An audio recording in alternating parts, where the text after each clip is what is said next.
Good day! Latest update sa PVL. Finals ngayong araw na postponed dahil nga sa bagyo. At ngayon naman ay ibigay natin ang reschedule ng game na magaganap nga sa September 4, 2024. Kaya before that ay huwag nang pong kalimutan mag-like, comment, subscribe, and pa-hit the notification bell para lagi po kang updated sa aking mga bagong video about sa volleyball dito sa Pilipinas. Pa-subscribe naman, maraming salamat. Nag-post na nga ang PVL management about nga sa pag-postpone ng laro ngayon sa finals dahil nga sa bagyo. At syempre inisip lamang ng PVL management ang kalagayan ng mga players at manonood. Especially maraming baha ngayon. Kaya stay put na muna sa inyong mga bahay.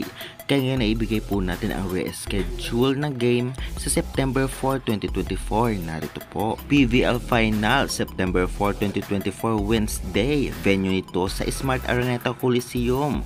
4 PM, Battle for Bronze, PLDT High Speed Hitters versus Signal HD Spikers. At ang second game naman nito magaganap 6 PM, Akari Power Chargers versus Creamline Cool Smashers.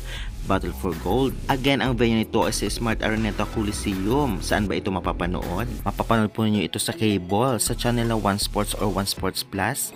Meron din po sa Signal application. I-download nyo lamang po sa inyong Play Store or Apple Store ang Signal apps at mag-register. May konting bayad sa pag-register, ngunit napakasulit naman. At meron din po ito sa Google kung meron po kayong Wi-Fi or internet sa inyong bahay or data. I-search nyo lamang po sa Google pvl.ph live. Konting oras lamang na late dito, ngunit napakalinaw at buo yung video. At ayun guys, na ibigay na po natin ang reschedule ng game ng finals na magaganap sa September 4, 2024. Kaya ngayon ay ingat-ingat na lamang po at manatili na lang sa inyong mga bahay, especially kung nabaha po sa inyo and sa mga part na apektado nga ng bagyo. At about nga sa game, especially sa PLDT, ang naging issue nito about sa net touch ay talaga namang hindi pa masyado nakaka-recover ang mga players dahil napakasayang naman talaga. At dahil dito ay talaga namang nag-post sila na maglalaro ito sa Battle for Bronze, ngunit mukhang mag-withdraw ito sa Invitational Conference. Kaya abang-abang na lamang sa mga latest update. At syempre inaabangan din ang Battle for Gold ng Akari versus Creamline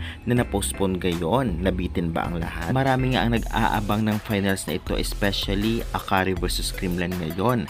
At unang pagtatapat ng dalawang team na ito na may import ngayong conference na ito. Pareho magaling ang import nila. Ibang line-up ang makakaharap ng Akari Chargers at nagkaroon na rin ng koneksyon ang mga veterans player na recruit dati ng Akari sa kanilang team, kaya maging malakas talaga ang bakbakan. Kaya guys, nandiyan muna po ang ating update for today. Anong masasabi nyo? I-comment nyo na yan at huwag kalimutan mag-like and subscribe for more updates.